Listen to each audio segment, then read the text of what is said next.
తెలంగాణ రాష్ట్ర United teachers federation రాష్ట్ర అధ్యక్షులు చావా రవి గారు పదవి విరమణ పొందిన ఉపాధ్యాయులు మరియు ఉద్యోగుల పక్షాన నిలబడి రాష్ట్ర ప్రభుత్వంపై తీవ్ర స్థాయిలో విరుచుకుపడ్డారు. సుదీర్ఘ కాలం పాటు ప్రభుత్వానికి సేవలు అందించి రిటైర్డ్ అయిన వారికి రావాల్సిన రిటైర్మెంట్ బెనిఫిట్స్, పదవి విరమణ ప్రయోజనాలు మరియు బకాయిలను ప్రభుత్వం తక్షణమే చెల్లించాలని ఆయన అత్యంత గట్టిగా డిమాండ్ చేశారు.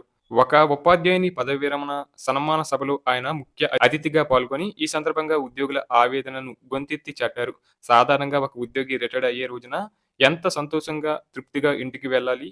కానీ ప్రస్తుత పరిస్థితుల్లో పదవి విరమణ సభలు విషాదంగా మారుతున్నాయని ఆయన ఆవేదన వ్యక్తం చేశారు. ఒక ప్రభుత్వ ఉద్యోగి లేదా ఉపాధ్యాయుడు దాదాపు 30-40 సంవత్సరాల పాటు తన జీవితాన్ని, యవ్వనాన్ని సమాజ సేవకు మరియు విద్యార్థుల భవిష్యత్తు కోసం అంకితం చేస్తారు. ఎంతకాలం పాటు నిబద్ధతతో పనిచేసి రిటైర్డ్ అయిన తరుణంలో ఆ వ్యక్తికి ప్రభుత్వం నుండి అందాల్సిన ఆర్థిక ప్రయోజనాలు వారి తదుపరి జీవితానికి ఎంతో కీలకం. అయితే గత 2 సంవత్సరాలుగా రిటైర్డ్ అయిన వేలాది మంది ఉపాధ్యాయులకు మరియు ఉద్యోగులకు రావాల్సిన గ్రాట్యుటీ, కమ్యుటేషన్ వంటి ఇతర బెనిఫిట్స్ ఇంకా పెండింగ్ లోనే ఉండటం అత్యంత దురదృష్టకరం.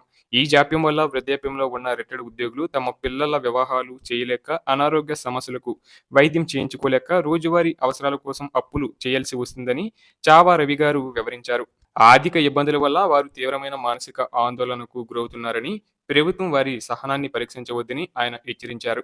రాష్ట్ర ప్రభుత్వం గడిచిన 2 ఏళ్లలో రిటైర్డ్ అయిన వారికి సుమారు 10,000 కోట్ల రూపాయల వరకు బకాయిలు పడిందని ఆయన గణాంకాలతో సహా వెల్లడించారు. ఇంత భారీ మొత్తాన్ని ఒకేసారి విడుదల చేయడం కష్టమని ప్రభుత్వం భావిస్తే, అవసరమైతే బయట నుంచి అప్పు తెచ్చైనా సరే లేదా ఒక ప్రత్యేక బడ్జెట్‌ను కేటాయించి అయినా సరే ఈ సమస్యను పరిష్కరించాలని ఆయన సూచించారు. ఉద్యోగుల కష్టార్జితాన్ని చెల్లించడంలో ప్రభుత్వం ఆలస్యం ప్రదర్శించడం ఏమాత్రం సమంజసం కాదని ఆయన అన్నారు. ముఖ్యంగా సీనియర్ సిటిజన్లుగా మారిన రిటైర్డ్ ఉద్యోగుల పట్ల మానవీయ దృక్పథంతో వ్యవహరించాలని కోరారు. ఇక వేతన సవరణ కమిషన్ విషయంపై స్పందిస్తూ ప్రభుత్వం పీఆర్సీ కమిటీని నియమించి దాదాపు 2.5 సంవత్సరాలు గడిచిపోయిందని గుర్తు చేశారు. ప్రభుత్వం ఇంకా ఆ కమిటీ నుంచి నివేదికను తెప్పించుకోకపోవడం పట్ల ఆయన తీవ్ర అసహనం వ్యక్తం చేశారు.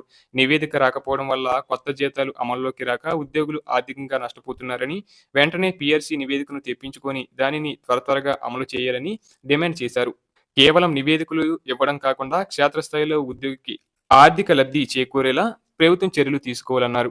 అంతేకాకుండా ప్రభుత్వ ఉద్యోగులు మరియు పెన్షనర్లకు సంబంధించి అత్యంత ముఖ్యమైన 5 డిఏలు కరువు భత్యం పెండింగ్‌లో ఉన్నాయని ఆయన తెలిపారు.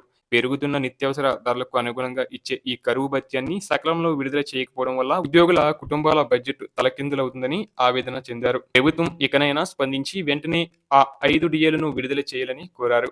అలాగే గతంలో ప్రభుత్వం ప్రకటించిన విధంగా ఉపాధ్యాయులకు మరియు ఉద్యోగులకు నాణ్యమైన వైద్య సేవలు అందించేందుకు హెల్త్ కార్డుల జీవోను కూడా వెంటనే విడుదల చేయాలని చావా రవి డిమాండ్ చేశారు.